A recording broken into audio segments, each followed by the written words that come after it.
Ladies and gentlemen, Warren, talk to me, buddy. Talk to me. This is the moment you've all been waiting for.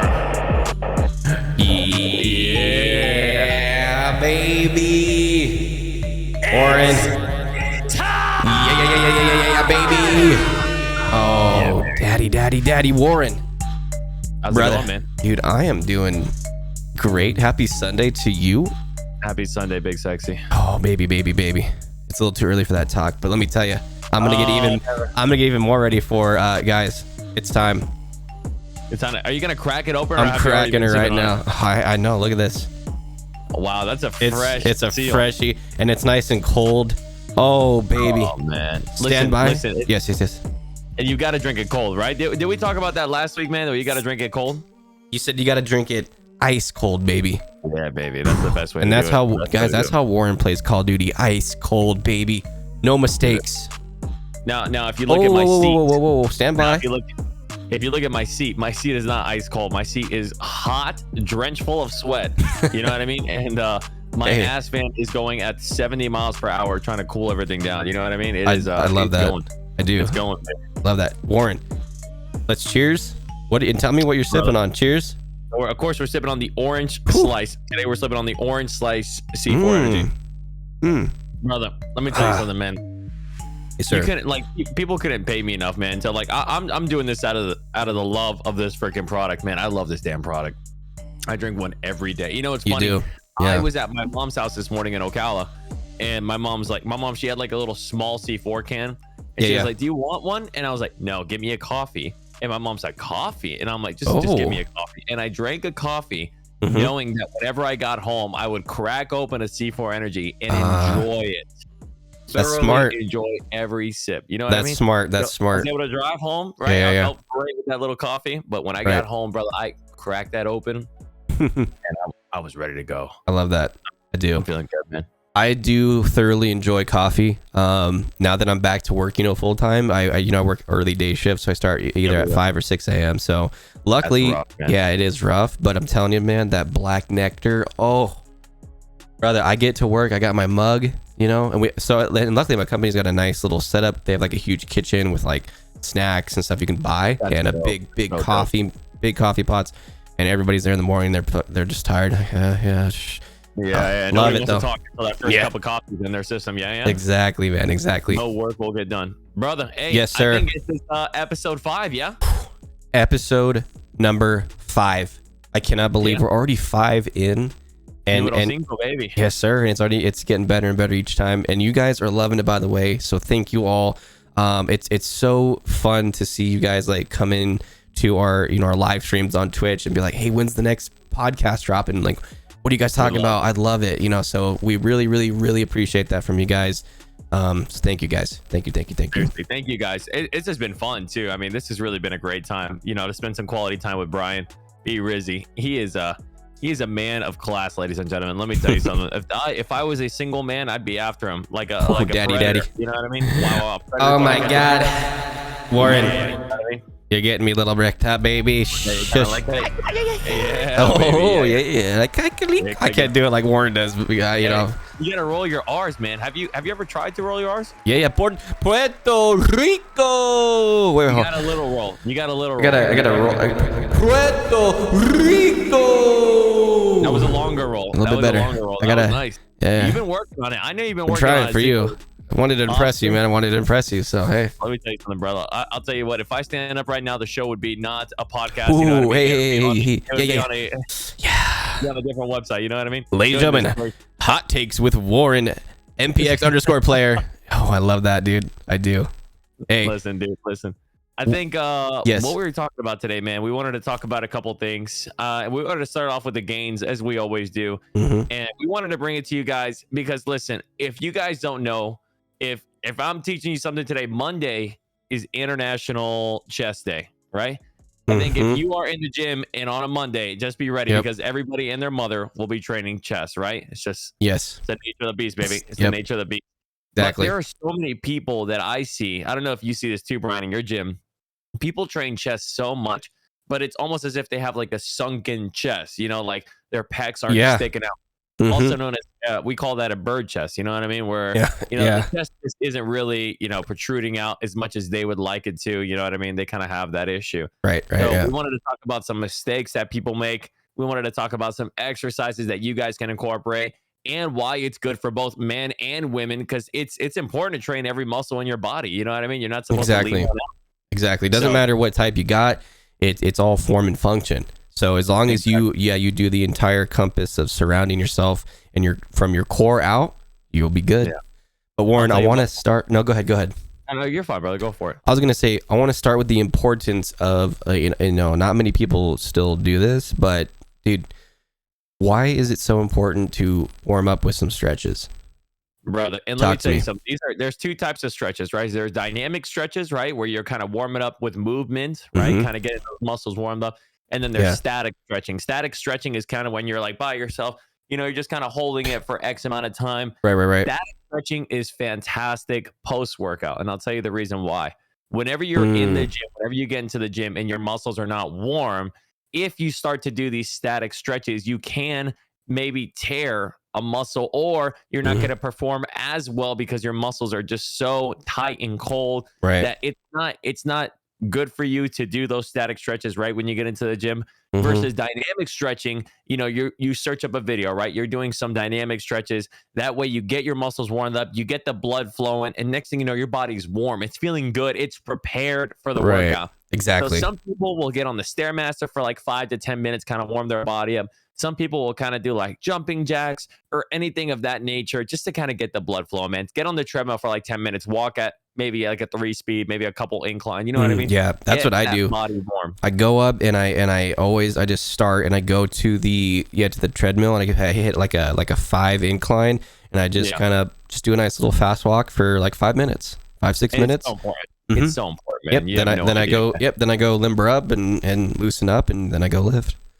Yeah, one of the biggest things is people just get into the gym and they're ready to roll. You know what I mean? They're already racking on plates on the bar. They don't have any warm-ups, don't have anything going on, and they're like, "Hey, I'm ready." And I'm like, "Hey, no, you're not, man. No. Roll there, baby. Yeah. Slow it down." Yeah. So personally, what I do is whenever I get to the bench, right after I get them warming up, I will always start with the bar, and I will take it as slow as humanly possible, man. Just kind of just getting it down to getting it down to my chest, kind of rolling it around, getting my shoulders to activate. There's really no weight on the bar. Right. As light as you possibly can. Just kind of roll it around, get the shoulders nice and limber, right? That's the word I'm looking for. Limbered up. Yep. Pretty sure. Right. So we push up, man. We knock out like 10 reps, nothing crazy. And I always do shoulder mobility work. I always get my shoulder going because whether people like it or not, your shoulders will be engaged with bench press when it comes to dumbbells. It's exactly. Just gonna happen, right? And it is such a small muscle group that if it is not warmed up, right, that small muscle group that's supposed to stabilize all that heavy weight, if that muscle is not warmed up, you can injure yourself, man, and you're out the gym. You know what I mean? Yes, sir. So I always warm up with the bar, man, and then I started kind of slowly incorporating up. Maybe 25 on the side, maybe a plate after that, maybe a plate and a 10, and just kind of continuously going up and up and up and up and up. But I like that you mentioned that. I actually didn't know about that until like I'd say halfway through my I would consider started lifting around, I think I was like probably 20 or 21 when I started really like, okay, I'm lifting now, lifting weights. I'm just going to work, working out and running and whatever. But I didn't know it for the first few years, but then I started seeing more information out there, and I'm like, I saw more and more people doing what you just said. So now if I squat, if I bench, I will literally sit down on the bench first, grab the bar, and with no weight on it, and then just make sure my form is good. I'll do a couple, make sure, okay, this is how I'm going to do it. You like they said, mentally start it first. Okay, cool. Exactly. This is where my hands are going to be. This is how I'm going to push up. Or squat, pull up, what I'm saying, any of that stuff. So that's, I love that. That's what I do every time. You gotta get your mind into it, brother. You got to get that mind into it. You know what I mean? So once you start lifting, professionally, or when you start lifting at an advanced lifter, you're going to have your cues that you look for, right? You kind of put your feet in a certain spot. You make sure that your arms are in a specific spot. You know what I mean? So you feel like it's like a check mark, right? Check mark, a really, really, really fast check mark that when you have all those check marks, you feel like you're ready for the lift. You know what I mean? And you know you're ready, right? Mentally. Yeah. So I usually start off personally, like I can start off with the bench, right? I'll do a bench set. I will probably warm up into probably like I used to knock out 225 for about 10 reps, you know what I mean? And that was really good. That was like really good for me. Yeah. So I would probably do like 3 to 4 sets, and I would slowly increase the weight every single time. So I'd probably start off with the weight like maybe like 205 for 12, 225 for 10, and then maybe 245 for 8. I would do about 4 sets, and then I would just move on. Right. Move on. But the goal is you want to slowly go up. And I'll tell you the reason why. It's just called progressive overload. When you progressively overload your muscles, literally what's what the whole definition's about, right? You slowly increase weight, you shock your muscles, and they grow and they get stronger, and it's a win-win. You know what I mean? I love that. You look better. I wanted to ask you a question. Yeah, man, go for it. Something that one of my buddies, he's a trainer, talked to me about that I've noticed personally. It might not be, he said this might not be for everybody, but what I noticed when I get the most growth is, you probably know this, is the EROM, extreme range of motion. Gotcha. So he said that instead of, for example, like if you're doing a shoulder press, right, you could start right at the 90, which is what you're supposed to do, come up, boom, a little bit, boom. Some guys do that because it's like so much weight that they put up, and or for example your bench. So he said if you can kind of like, especially for your chest, you want to grow those big wide muscles, he said come down a little farther, come down a little farther, get that extreme range of motion, and then push back up, rather than like coming straight down to 90 and coming back up, straight down to 90, coming back up. He said no, kind of dip a little farther, and you'll get more of that tear, that expansion, in your muscles, and then you push back up. I'll be honest with you, man. What do you think? I'll be honest with you. I think it is extremely important that you do the full range of motion, which is that's exactly what it is. You know what I mean? Yeah. You will see a lot of people on incline bench, especially. You'll see a lot of people, right? They're on the incline machine, right? They're coming down. Right. And when they come down, they'll stop like right here. They won't hit their chest. Exactly. Right? When you hit your chest, you kind of feel everything stretching. You feel everything happy. Yes. I mean, you got to think, yeah, you are meant to move, right? Your body is meant to move. And these are normal, absolutely normal stretches that you can do, completely normal. Right. So if you are not doing that, you're going to set like a mental note in your head to never get to that point. And it's almost like you start losing like mobility over a long period of time. You know what I mean?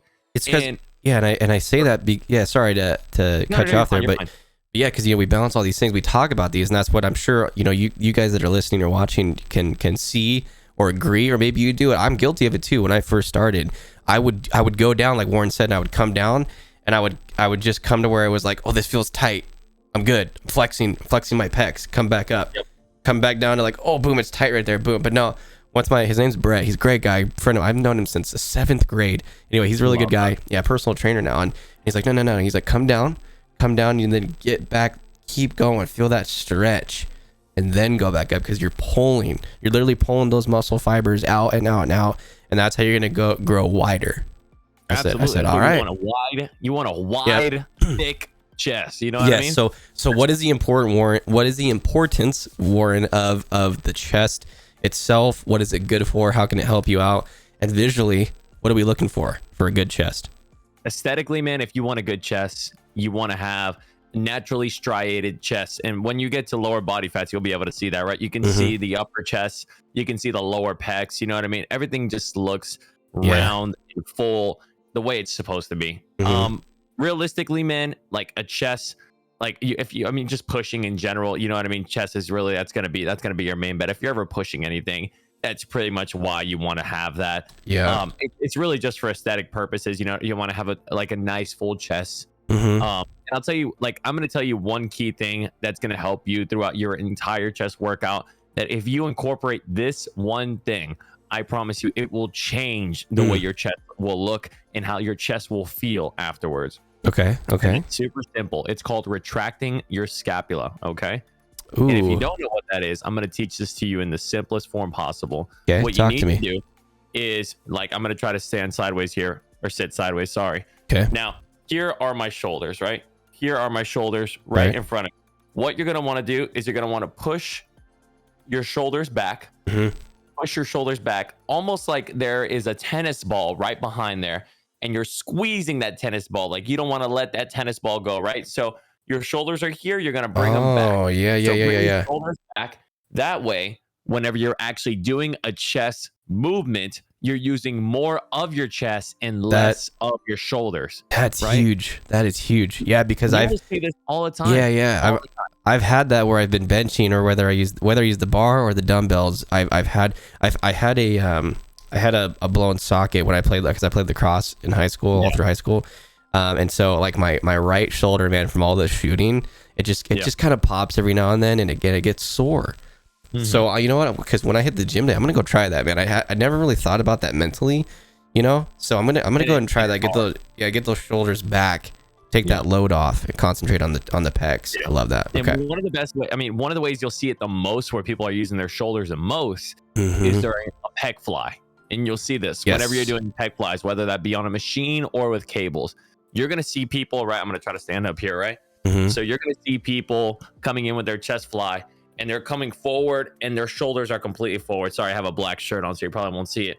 So whenever you're doing this, you're activating a lot of your shoulders. Like your shoulders are going to be predominantly kind of like moving it, and you're not really going to feel that tight squeeze on your chest, right? Right. So whenever your shoulders are back, right? Whenever you're coming in, you'll see that your shoulders are back, and it's just your chest that's really moving it, man. You're going to have less shoulder activation, more chest engagement, which will eventually lead into a nice thick chest. You know what I mean? That's huge, man. That's huge.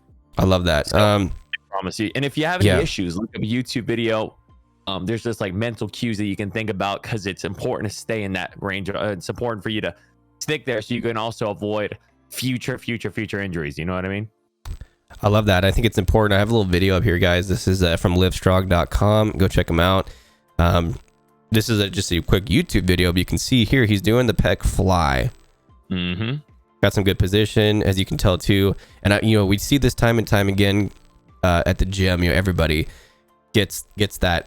I feel like they start to hunch, especially on this machine, because they start to hunch, because it's like, hunch.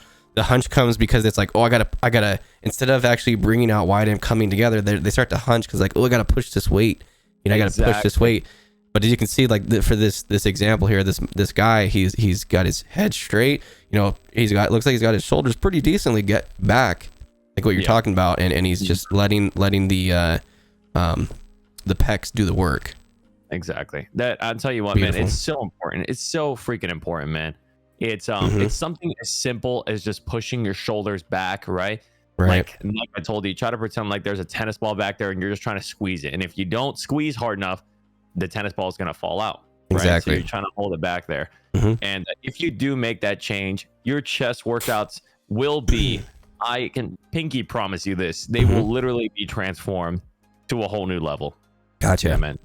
Now, I have a question. When you're at the gym and you're going to do a little chest day, or any workout for that matter, what's the difference, or what do you think are the benefits, the pros and cons between, for example, doing a bench press with the barbell, right, and slapping your plates on the side, versus grabbing some dumbbells and doing like an incline dumbbell press, or just a regular horizontal one? What do you think?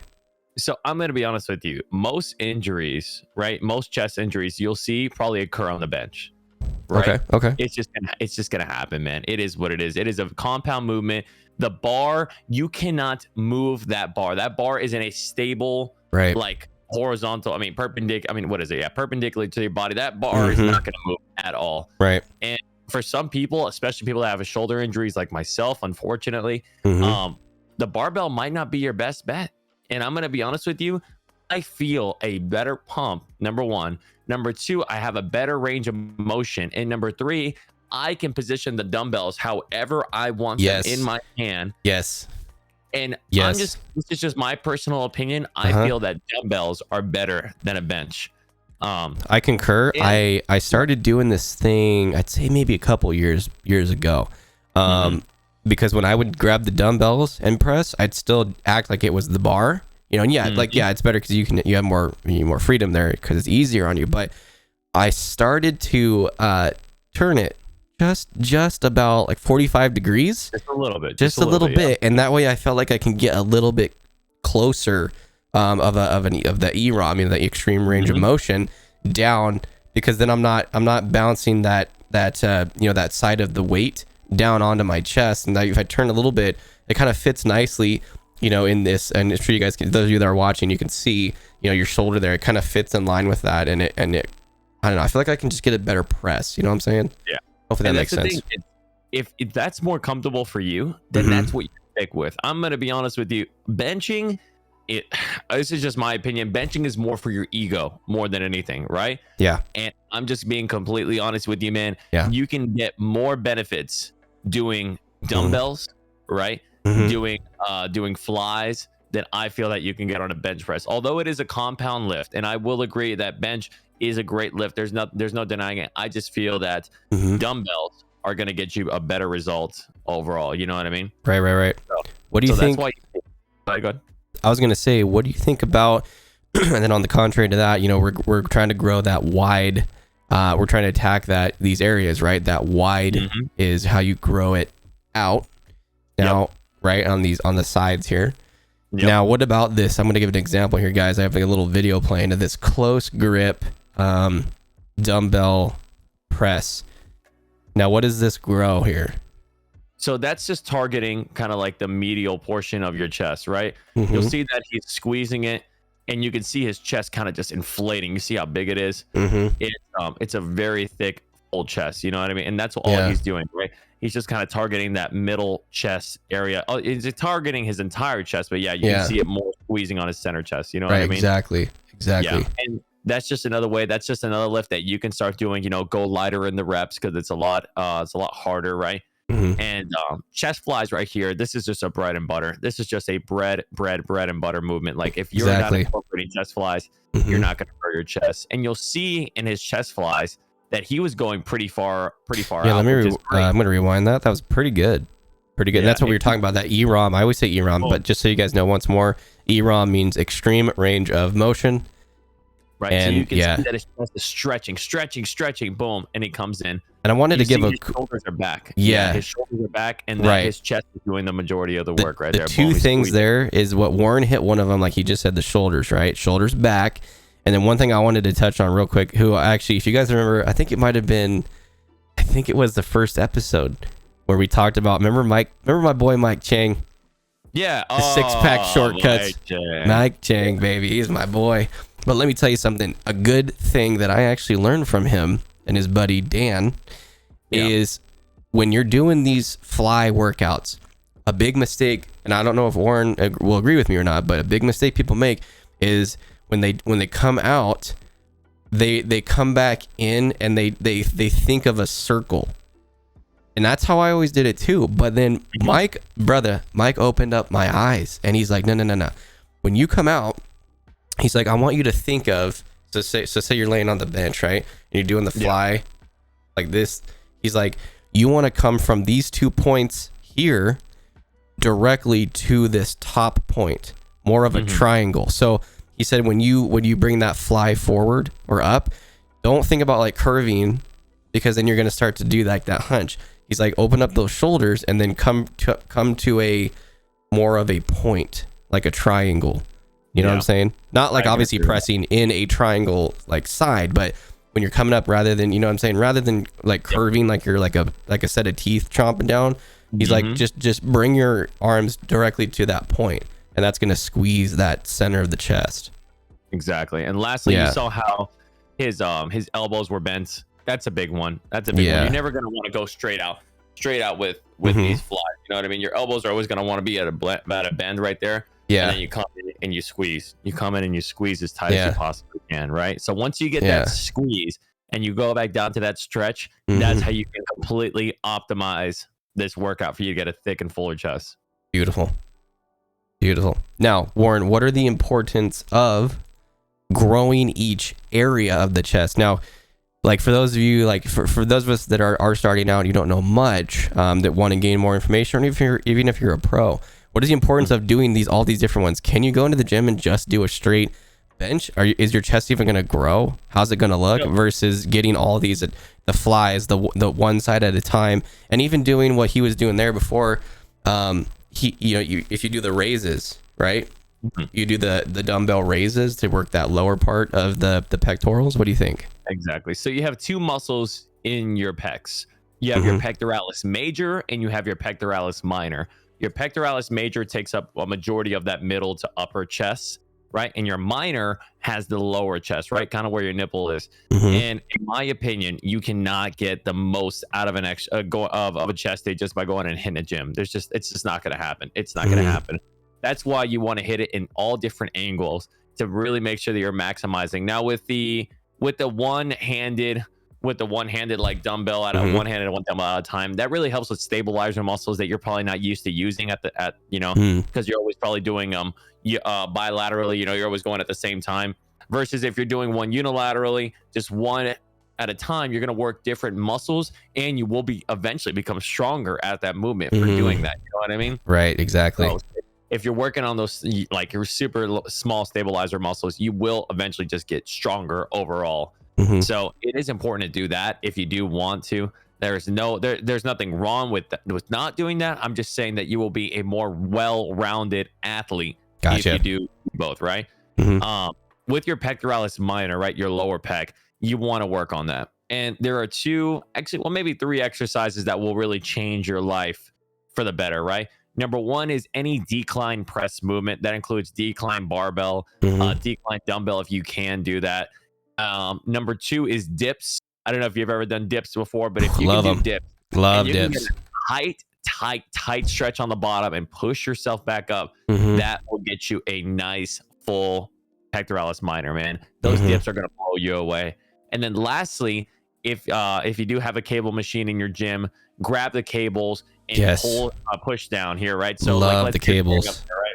Yeah, show us. You have your cables, right? You're going to want to grab your cables and push down and squeeze, right? You're going to want to squeeze and get that pectoralis minor to really activate. You know what I mean? So gotcha. My recommendation is if you only had one, if you could only do one of those movements for your workouts, which is fine. That's what most people can do.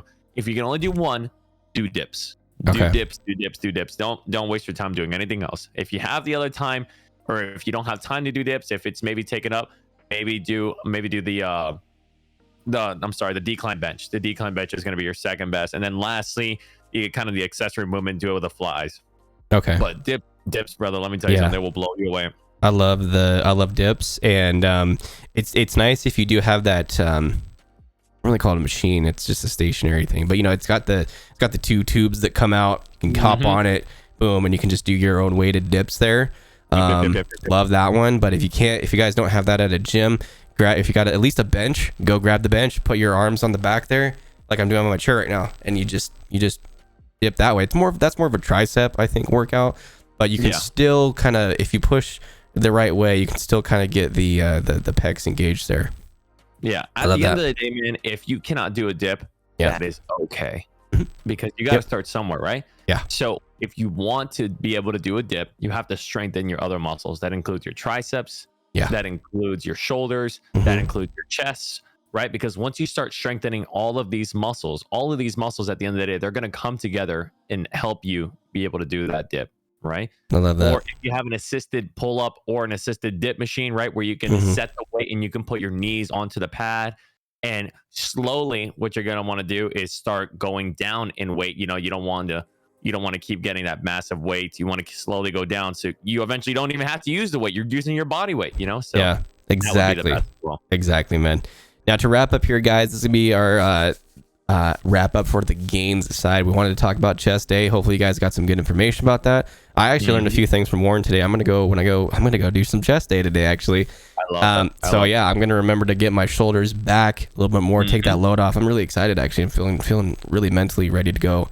I know, dude. It's exciting, right? Exciting. Definitely, man. So Warren, what is your favorite, I'd say, what are your 2 favorite chest specific workouts? What do you just love that you just feel like powerful? What do you love to do on chest day? So one thing that I love to do is incline dumbbell press. When I do an incline dumbbell press, number one, I feel like a monster. I feel like my chest is stretching. I feel like it's filling up with blood. It's feeling incredible. I'm like, oh my God, I feel like an animal. Yes, sir. You know what I mean? Oh yeah. Especially when you get the heavy dumbbells, when you can really hold them steady in your hand and you feel confident and comfortable. You're like, oh, there's no better feeling, man. There's no better feeling, right? And then one day, if you can get to the 100-pound dumbbells, which is not very often that people can do, but if you can, you will feel like a new man or woman. You know what I mean? Whatever, if you're a man or a woman getting in there, hey, listen, that's incredible. That is incredible. My wife, she does She does 55-pound dumbbells for incline. Wow. And it's mind blowing to me. You know what I mean? I'm like, that's awesome, man. She's incredibly strong. She can do it for like 4 reps, and I'm very proud of her for that. So that's awesome. That's definitely gonna be like my go-to, my bread and butter right there. You know what I mean? You're not really gonna catch me on the bench as often. You'll probably catch me on the dumbbell section. And then my last exercise that is just gonna blow me away.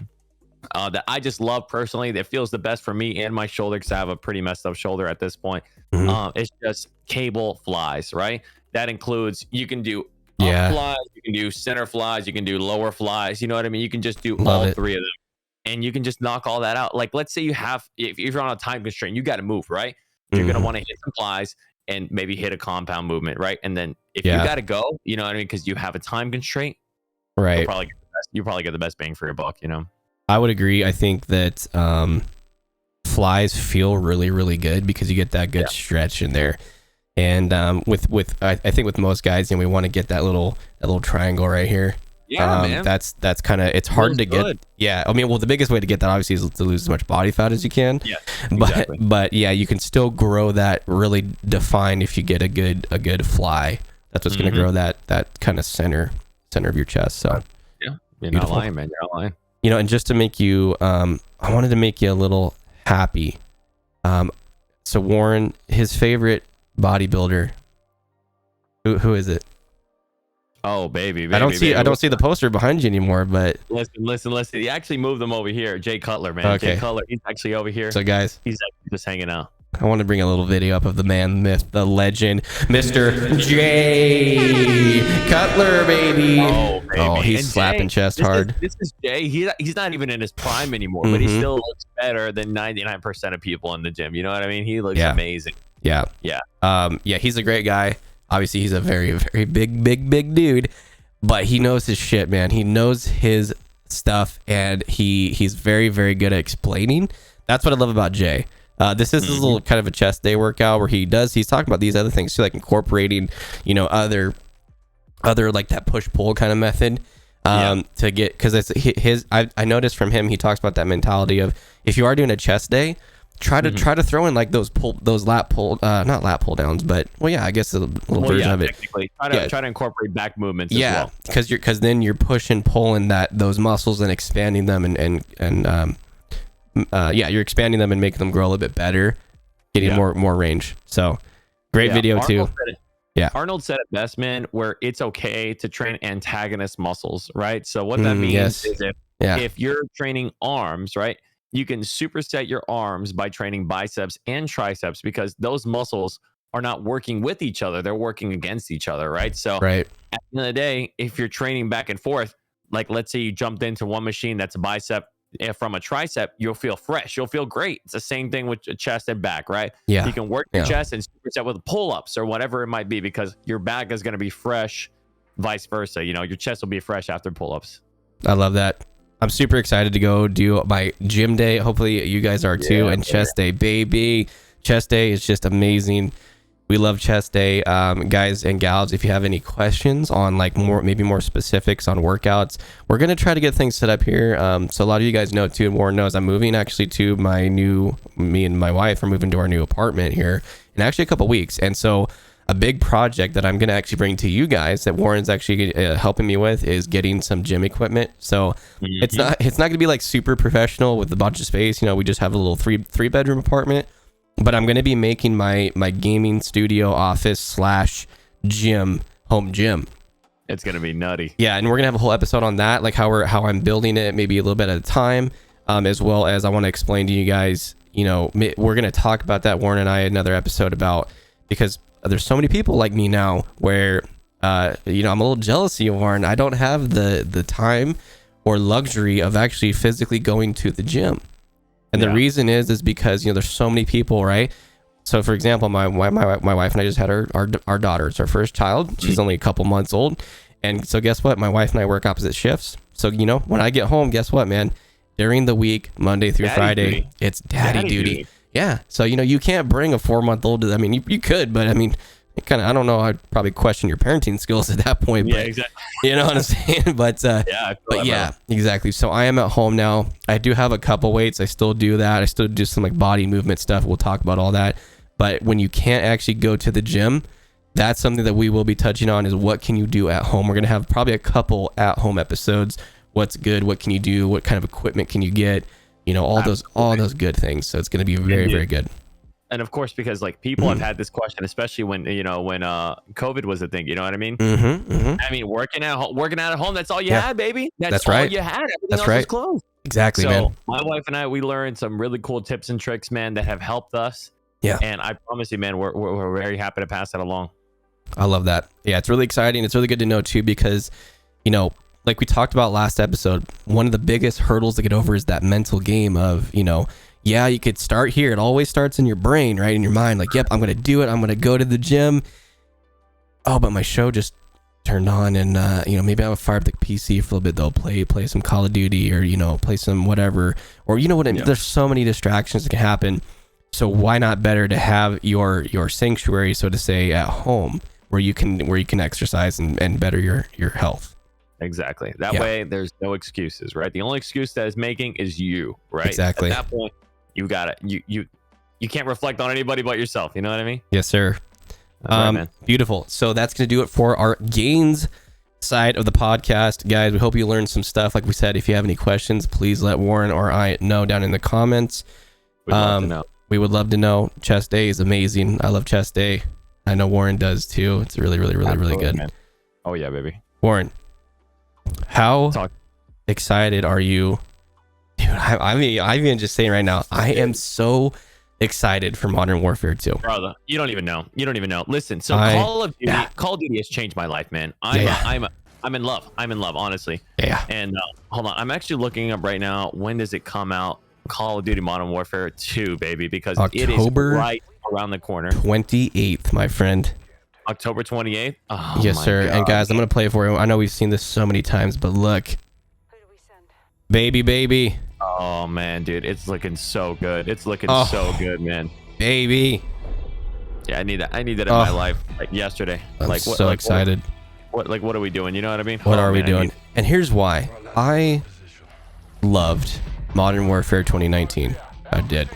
Yeah, I was actually a huge fanatic as well. Loved it. I actually started getting back into Call of Duty because of it. I think they did a very good job of mixing some old school boots on the ground, you know, real COD gameplay that we all know and love. Oh yeah, baby. With some newer, obviously, technology, and I'm talking game wise, not like weapon wise, but you know, like the engine, the design, the artwork. Even here you can see I've got the trailer playing for Modern Warfare 2, and guys, I feel like it's taking me a little bit back to, you know, so I'm in my 30s now, so I was around, you know, for, I mean, Warren and I talked about this. I started playing Call of Duty with Call of Duty Big Red 1. Wow. Which was, you know, World War II. Incredible. That's incredible. Yeah, and that's kind of the Call of Duty roots. So those of you that are big COD fans, you guys know that obviously Call of Duty started as like a World War II era game, and they had a few of them. You know, they had like 4 or 5 of them before, maybe even more. I'm not sure, but before the Modern Warfare series started. But yeah, it's incredible. And once Modern Warfare 2019 came out, I was like, dude, this is the bee's knees. I love it. And we've how many hours? Hundreds of hours we've all sunk into that. Imagine. And I never thought I would miss Verdansk more than now, man. I it was actually on stream the other day. Somebody said, dude, you know how much fun, not only fun, but how much money Activision would make if they said, hey, people would go crazy. People would go crazy. If they said, hey, for one weekend, even if it was like a $5, like, hey, buy the Verdansk pack this weekend only, Friday through Monday. You know how many people would buy that and be on? They'd probably call off work like, boss, I'm so sick. All right, boys, where are we dropping? Where are we dropping, boys? Brother, I'm going to be honest with you, man. Yeah. I want to know in the comment section down below, what was your first Call of Duty? You know, what was your guys' first Call of Duty? Because my first Call of Duty was at my friend's house. And we were playing Call of Duty Black Ops 1. We were playing zombies.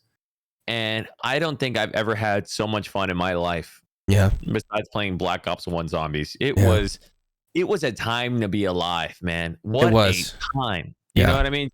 It was just you and your buddy. Yeah. And if you had PlayStation Network or Xbox Live, you were just playing, you know what I mean? Just having a blast. So much fun, man.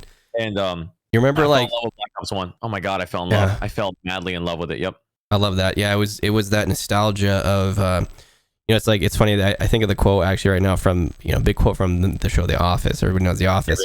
And Andy, Bernard at the end, he says, I might mess this up, but he says something along the lines of, I wish you knew, or somebody would tell you that you're in the good old days before you left them. I know. And that hits deep, and that's with many things in life, obviously, but one of them is video games. Yeah, and I agree with Warren. I mean, I've been around for a bit with the COD scene, but once that like Modern Warfare games came out, and then Black Ops line, oh my gosh, the Black Ops line, and then zombies and all these huge different things, started happening in the 2000s. They were massive. Oh, baby, it was so much fun. Massive game changers. Yeah, I remember Modern Warfare 2, I wasn't a big fan of, believe it or not. I don't know. I think it's because Black Ops and Modern Warfare are so different. They're very, very different in the way they play. And I started playing Black Ops 1 first, so I was like, oh, okay, this is kind of like, this is what I like. But Modern Warfare 3 came out, and they changed the game. Modern Warfare 3 at the time was back in like 2012. 2013 when it came out, and I just couldn't stop playing it. I was addicted. I could not stop playing. I was genuinely addicted, right? Heck yeah. And Black Ops 2 came out. It was oh my god, it was a blast. And unfortunately, during the times that Infinite Warfare and Advanced Warfare came out, I was not around. I was in Guam at the time, and I didn't have the internet connection to play them. You know what I mean? My internet speed was 15 megabits per second. 15 megabits per second. Wow. And I could not get into a match. It was just physically impossible. Jeez. So I really missed out on it. I wanted to play. People said they didn't like it. People said it was just a different Call of Duty, and that's fine. Right. I still wanted to try. Yeah, exactly. At least to say, hey, I wanted to be the guy saying this game is horrible. You know what I mean? Yeah, exactly. I wanted to try. Yeah. So I never got a chance to really go into it, but I came back into the world of Modern Warfare back in 2019, and it just blew me away. It blew me away. It's like I never left. And I was like, man, I love this. I love the franchise so much, I got to say, too, that from coming from, like you guys know, in my personal life, I do a lot of like weapons training and stuff like that, tactics, as well as, Warren was a military man, so he understands these things as well. Very, very good. And I think that one thing that they did really well with Modern Warfare 2019 was they had so many good techs come in. For example, I know a lot of you that know the YouTuber Lucas Botkin. He's a really cool guy. He's very, very, very into this stuff, and they had actually brought him onto the game, and they had him go over weapon reloads. How would you move? How would you clear buildings? All these kinds of things. It felt really, really tactical. And I'm a fan of that. I like really, really realistic stuff. Like Warren knows, actually, I play a lot of like milsim stuff, like Ready or Not and Ground Branch. Like very slower pace, room clearing, intense shooters. I love that. Yeah, very, very tactical stuff. And so I thought more Modern Warfare 2019 did a really good job of that. Michael Bay explosion, Transformers, huge, crazy, crazy stuff that we all know COD 4, as well as mixing in that nice realism, that tacticalness, that that boots on the ground gritty stuff. I loved it. So I'm, dude, I think it's going to be a lot of fun. I think this game is going to be a lot of fun. Yeah. And we're just going to have to wait because the beta comes out next month. So you're going to catch me. I'm going to be streaming it. I hope you're going to be streaming it. I will. And we're going to be on together, guys. I promise you, Warren and I will get some Call of Duty back. You guys know I've stepped away from it because I'm so focused on some other games. But you know what?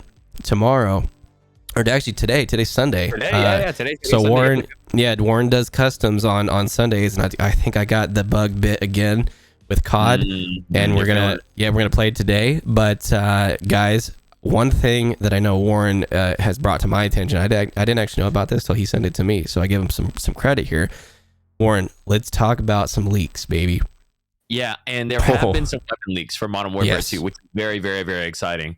Yeah. If you want to go ahead and pull that up, man, I want to go ahead and talk about some big weapons that were in Modern Warfare 3 that are coming back from Modern Warfare 2, pretty much 2022, right? Yep. One of the biggest ones to me that stand out is the ACR. The Baby. ACR. And it's right here, and it's present, and it's the first one.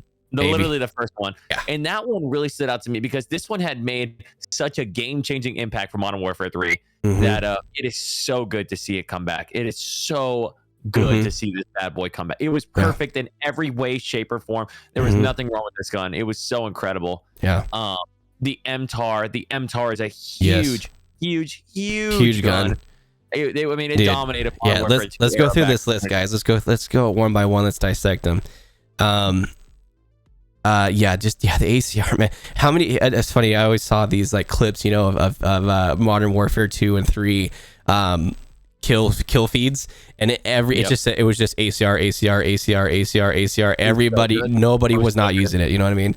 And even the MTAR. Yeah, I got a bunch of Moabs with the ACR. Do you Beautiful. know what Moab is, by the way? Oh, the mother of all bombs, baby. Oh, baby. I got plenty of Moabs with that bad boy. I love that. See, I'm more from the nuke era, so I got the tactical nukes. Gotcha. And real quick, guys, I wanted to touch on this. Some real old school fans. One thing I missed, Warren, you don't have to look this up, is Talk to me. in Modern Warfare 1 and it wasn't in 1. It's really started, the big multiplayer stuff started with Modern Warfare 2, the old school Modern Warfare 2. Whoever did the voice acting for those multiplayers was on another level, brother. You go look at the Moabs, were pretty good, but like right now, if you get like a nuke, whatever, it's just like tactical nuke inbound, whatever. And it's like, okay, it's got some excitement and they do some sound effects, but dude, the guy that did he screamed like he was actually happening. He was, you know what I mean? Oh my gosh. If you go, actually, while you talk some more, let me go find that real quick. I want to see if I can find a voice line of that, the tactical nuke inbound. Oh, it's so good, man. It's so good. Oops. It's funny. The next gun on that list was the Honey Badger, and the Honey Badger was actually on Call of Duty Ghost. So it's weird to kind of see it come back and from Modern Warfare 2, but we're excited about it regardless. You know what I mean? I think it's gonna be great. Let's see if you can hear it. Yeah, I know Warren can't hear this, but listen to the guys. I'll turn it up for you real quick. Tactical nuke incoming! Like, you hear this? Oh my god, brother! You hear this while you got like gunfire and everything. I'm gonna send this to you real quick, Warren. If you just check, you check it out, man. But guys, if you heard that in game, oh my goodness, you were like pooping your pants, and you were like, "Mom, get the camera." You're yelling. You're like, "Mom, get the camera. I got a nuke." And it just, you felt goosebumps. Like, it was so good. All the voice lines from those were so good. So I hope that in here in this new Modern Warfare 2, they bring some of that back. Let's keep moving on, dude. The Honey Badger. Oh my goodness. Yes, sir. I have played, and maybe I didn't like them. Maybe I did. I've played every Call of Duty.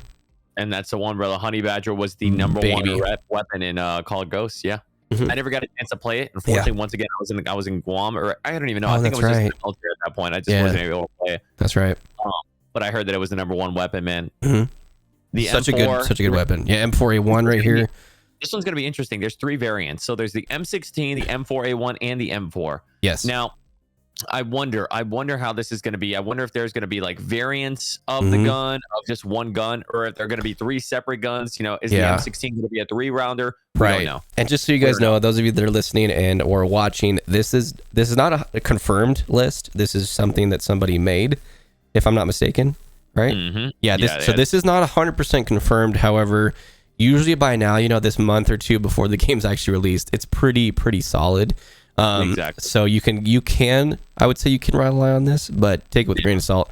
I would say, like, hey, don't be surprised if they add a weapon or they take out a weapon. You know what I mean? Because anything could change, right? Correct. Everything to change. Because for example, right, it's like I see literal like the M13. No, I love the M13.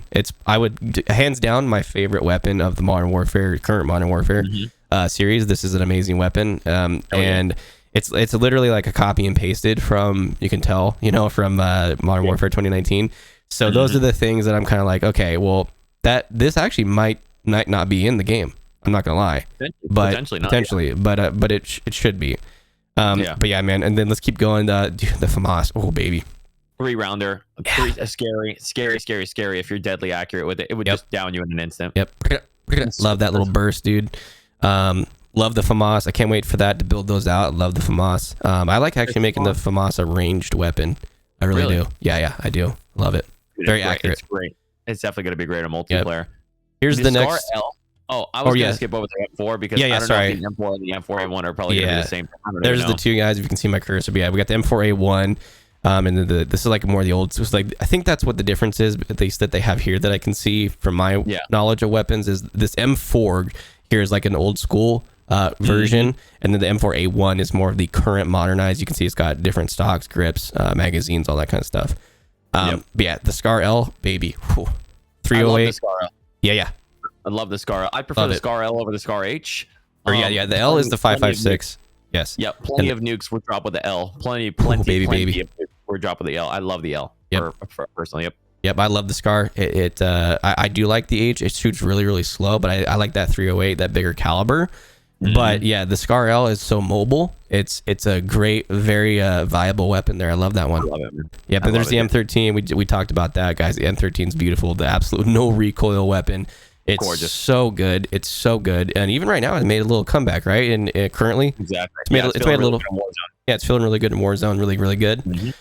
Next up, we have the M16, baby. Whew. Stars and bars. I think that's going to be a 3-rounder for sure, man. And I think it's going to be deadly accurate, just like the FAMAS. I would agree. I'm excited for the M16, kind of those old school. I remember old school Modern Warfare 2 had that M16. Everybody was just, you could not miss with it, baby. You could not miss with that thing. So good. Next up, we got the G36. Now, did they have that in Modern Warfare 2? I knew they had it in Modern Warfare 3. And I believe it was. Modern Warfare 3. Yeah, it was a. I think it was the C. I think it was the submachine gun version, which is the G36C. Gotcha. Yep. But this one obviously is the long gun version. So yeah, guys, but yeah, I like the G36. There's a lot of people that do love it. I'm not a big fan of it. I'm more old school. But great weapon. Next up, we have our first actually SMG. Looks like here the HK53. That's actually an AR. I actually got that one messed up myself. Yeah, that's actually an AR. Yep. Gotcha. Okay. But it looks like an SMG, doesn't it? Interesting. Yeah, it does. I wonder how mobile it's going to be. You know right. what I mean? Right. I'm sure it's going to be kind of shitty for range, but I'm sure it's going to be incredible for close quarters. Definitely. This one definitely next, our first SMG, the PP Bison. We love the Bison, guys. We do that with the Helexial. I don't even know how. I don't know how to pronounce that. The magazine type, you guys know it's. I think it's Helexial mag. It's basically like a cylinder that rotates. That's how the bullets are fed. So great, really, really neat SMG there. Oh yeah. Next up, the classic little AUG, baby. I do love the AUG. Yeah, I love it as an SMG. I love it. I love it so much. Love the AUG. What do we got up next, Warren?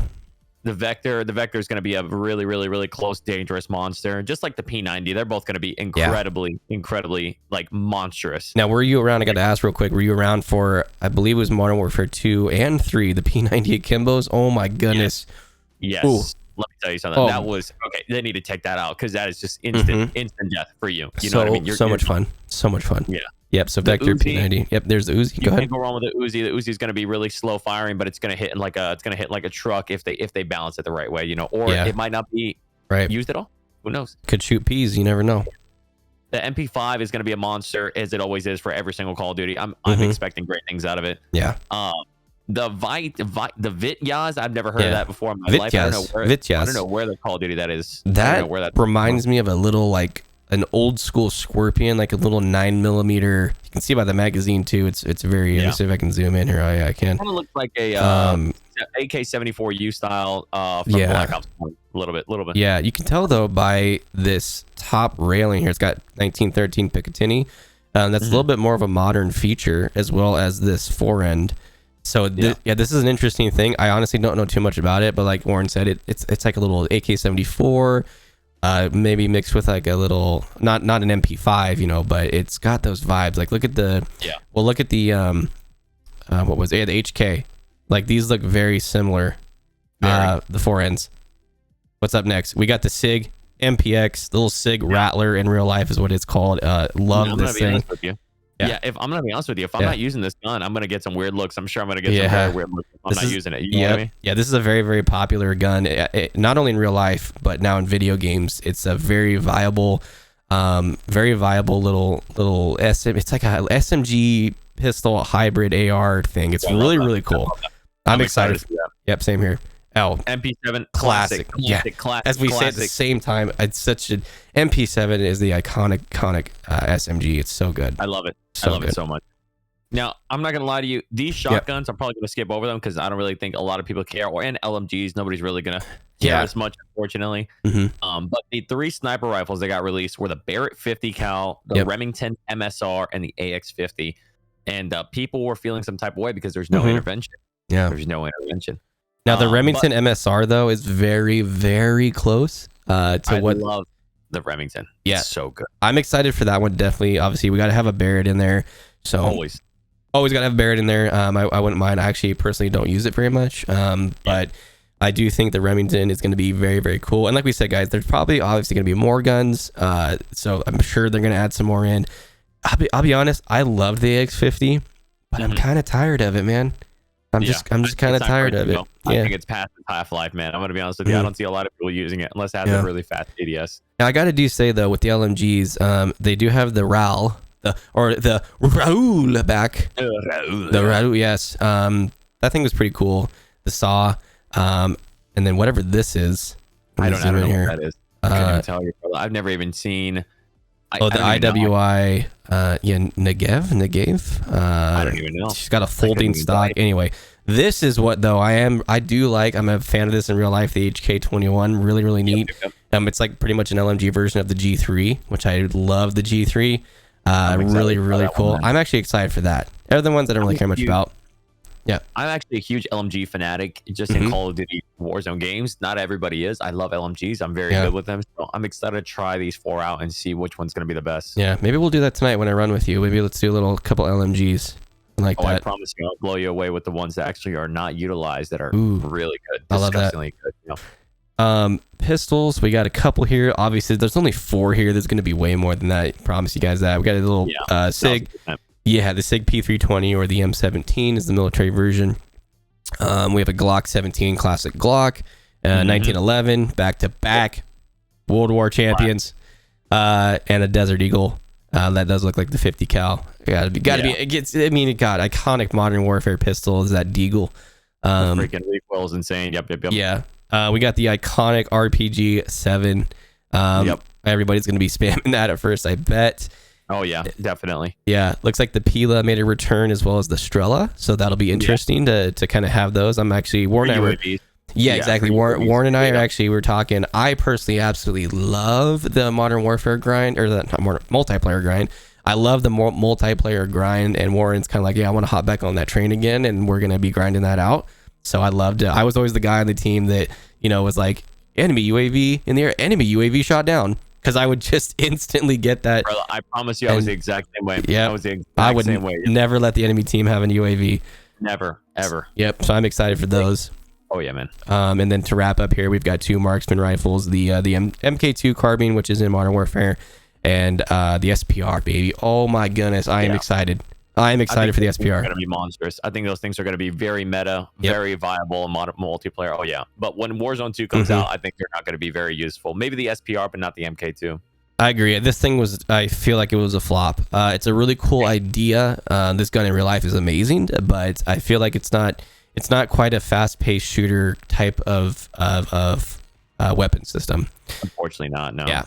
But the SPR, I that thing sounds like an absolute like World War III is happening if you shoot that thing. I love it, and it's just such a great one. So much fun to use. I love it. So there it is, guys. There is our little report on the leaks that we did find, and then so I'm excited. Warren, what do you think of the list? What's your synopsis? I think it's gonna be fun. I think it's almost too good to be true. That's how awesome it is. But we will see what happens. 100% agree. In a month and a half, yeah. I'm very excited. Same. I wanted to play this real quick too for you guys. Some of you might not have seen this yet, but they just released this a few days ago, and this is the campaign early access little trailer. It's only 30 seconds long, but it does make me a little excited. So guys, those of you that haven't seen most recent, I wouldn't consider it gameplay. That they doctor up all this footage to make it look really good, but still really excited. So I'm gonna go ahead and play this in the background for you guys. So this is actually letting you guys know too. So we are going to have some early access to the campaign, and I forget what the date was. I know the game release is October 28th, but What is it? End of September, I believe. I believe so. So. And I'll be playing it as well, just to have fun, just to mix things up. You know what I mean? Definitely. I mean, if it's available, why not? You kind of get your hands on the game, kind of get the feel for it. You know what I mean? 100%. Call of Duty Modern Warfare 2. Case. Play the campaign up to a week early. Oh, a week early. Gotcha. Okay. Well, week early. I'm gonna be playing. That's what I'm gonna be playing. That'll be great. Yeah, I'm excited, brother. I think that's gonna be great. I think that like we were talking, I think that this Modern Warfare 2 release, because guys, we're all honest COD players. Modern Warfare 2019 kind of resurrected COD for a bit there, and then the whole battle royale scene was getting huge. They released Warzone, and how many people are addicted to that? It's awesome. Exactly. And then Black. I was a fan of Cold War. I liked the campaign. I did. It was a great story. I'm glad they brought back, Mason and Woods and Hudson and all those. Like, that was incredible, super iconic. But then the multiplayer, and it was like, everybody was like, okay, we just came off this high, and it was like, okay, it's all right. And then Vanguard came out. Oh God, we all know how that went. Jesus. And that was trash. Unfortunately, I refused to play it. Yep. I think I played it. I grinded it with all the buddies for like maybe a month and a half, and then I'm like, deleted. I took it off my computer. Nope. Yeah, it's just wasting space, unfortunately. Just wasting space. Yep. Warren and I both agree. We are super excited for Modern Warfare 2. I cannot wait. Make or break, baby. It's a make or break right now. Yes, sir. And it's looking good. I'd say that it's looking real good. Yeah. So that's going to be it for our Modern Warfare news. Yeah, Warren, I'm super excited, buddy, and hopefully we'll get some games in. I know we will. It's going to be super fun. Oh yeah, of course. I'm excited for the grind. Fall is going to come again. It's that fall season, holidays, and we're going to be bundled up. We're going to be grabbing our little controllers and we're gonna where are we dropping, boys? That's right, baby. Yeah. That's right. I'm going to be grinding, man. This is going to be a big one for me because I'm going to be graduating school here in December. And if everything goes well, I'll be starting this as a full-time job by the end of the year. So I'm going to be grinding very, very hard. So excited for you, man. I'm so excited for you, buddy. Thank you so much, man. I'm super excited as well, man. I hope that everything goes well. I hope that everything really, really goes well, man. Beautiful. Guys, for the last little tidbit here, I wanted to once more, we always like to end our episodes with our little tech piece of the day, so to say. Oh, yeah. Go ahead, Warren, if you want to go ahead and pick an item. And you know what? Sometimes it might even be, a software thing on your computer that you use. But for this week, what do you want to tell our viewers about that you absolutely love or you absolutely regret buying? Yeah, no, you're fine, man. You're fine. I think one thing, and this is for Call of Duty, this might be for Rainbow Six Siege players as well out there. I don't know if there's any Rainbow Six Siege players, but one thing that's going to benefit you, and this is just going to be a game changing for your gameplay itself, is getting a SCUF controller. Okay. Yeah. And the reason why I say get a SCUF controller is because of the paddles in the back, the grip over here whenever you're gripping the controller, and just overall feel of the controller. I have digital tap bumpers right over here, so that means I don't have to go down all the way, and you can already hear it. Like, it's like a small little click. And this it's like clicking a mouse, right? It's like clicking a mouse. It's like clicking a mouse. Super light, right? It is just absolute game change. Everything that I've done, I've been able to win more gun interactions. I've been able to play more flawlessly. I've been able to keep my thumbs on my thumbsticks where they need to be and not have to move them around all over the place. And let me tell you something, man. If you are planning on doing this, or you want to win and you want to feel good about winning, you need to get a controller with paddles. It's just the way it is. So you can customize it and make your controller as better as the best controller that you could possibly make for you. You know what I mean? Exactly. I love that. Warren turned me on to. We've all known about SCUF and the other ones too, but Warren, once I met him, and he exclusively uses those. I love that. He actually got me the. I have them right here. Warren guys turned me on to the what are these called again? The precision rings. Yeah, these are by Control Freak, and so I still have my pack here. I've got one on my controller currently as well. Which mine, by the way, is the one that Holton. You know Holton. He he recommended this to me. It's the Fusion Pro 2. It's not bad. It's like a poor man's Xbox Elite. It looks exactly like it. It's got the paddles on the. I use 3. So I got comfortable with the 3. I like that setup. Awesome. Yeah, awesome. And I got my precision rings on there. So he's kind of inspired me. And this thing's not bad. It definitely has its flaws, which I'm going to be doing a review of it soon. But now that Warren's talking about the SCUFs more, I really actually, now that Modern Warfare 2 is coming out, baby, it's time to grind. So I might be getting one here pretty soon. Man, I'm excited. Love that. for me, I'm gonna go kind of off of the topic of shooters for a little bit. One of my favorite pieces of equipment that I have now, thanks to my wife, she actually surprised me for Father's Day this year, because this is my first Father's Day, obviously. W wife, yeah. And so those of you that do know my channel a lot, I have a big presence now actually in the flight sim community. I love Microsoft Flight Simulator. It's a fantastic game. It's a beautiful game. Very, very fun to play. And so, any flight games, you can play on your mouse and keyboard, and you can also play on your controller. And obviously you can do it. It's doable. However, what's that word we all chase for gaming? Immersive. It's not immersive one bit. Now, what I have now is what's called a HOTAS, or a HOTAS, as some people say. Baby. Yeah. It's hands-on throttle and stick. So my wife, I was talking about this for weeks and weeks. I researched all these. But I want this one. Someone I'm gonna get. I'm gonna buy it, and blah blah blah. Anyway, Father's Day comes. She comes in on stream. Hey, by the way, happy Father's Day. So, dude, I got this here. If I can, it's plugged in right now currently, but here's the throttle. Oh, that's awesome. Boom, I love it. Cool. It's cool, man. You got your throttle for your plane, and it's got obviously buttons for your rudders and all that stuff, for your combat as well if you play other games like that. So that's the throttle, and then I've got the joystick right here, ready to go. Oh, boom! It's just yeah. I love it, brother. I love it. I really do. Man, that's so clean. I love it, dude. It's so much fun to sit back. You can throttle and fly your plane around. And it feels, it just feels more enjoyable, because you're in, not only when you're in like your cockpit view, you just feel like you're Maverick, and you're flying the F-18 or the F-14, and you got the Top Gun theme blaring, and you got your aviators on, and which, by the way, is becoming a staple of the channel now, right here. Yeah, you're pretty much playing with them all day, baby. I'm loving it. So guys, I highly recommend getting, if you do play any flight sims or even like Star Citizen, space stuff, anything that you're flying in, highly recommend getting a HOTAS. There are some pretty affordable ones out there, but this one's great. It's the Thrustmaster T16000M. Very, very good. Absolutely love it. Yes, sir. I love it. Warren, Brian, I think that's gonna conclude episode 5. Yes, sir. Wow. Easy peasy lemon squeezy, my man. It's been a great journey so far, guys. We are super excited to keep bringing things to you, and obviously growing as well, and bringing you better and better new episodes each week. I think it was a great one today. We want to keep talking about certain body parts for your exercises, your gym days, and giving you, and Warren with his so much knowledge about this. I absolutely love talking to him too, because I learn something every time as well. So thank you, man. Thank you so much for sharing us your knowledge and your wisdom. The more knowledge you have, the more power you have. You know what I mean? Exactly. Knowledge is power. You gotta pass it along. And knowledge is worth nothing if you can't share it. That's right. You gotta pass it along. You gotta pass it along. That's right, man. So, ladies and gentlemen, and then Modern Warfare 2, baby. October 28th. Mark it on your calendar. Mark it down. We hope to see you guys in our lobbies and our games and our streams, and we hope to play with you guys as well. And we hope you enjoy it.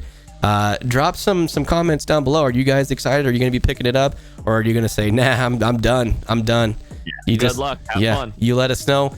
Ladies and gentlemen, we love you guys. We hope you have a fantastic week coming up, and we hope to see you guys soon.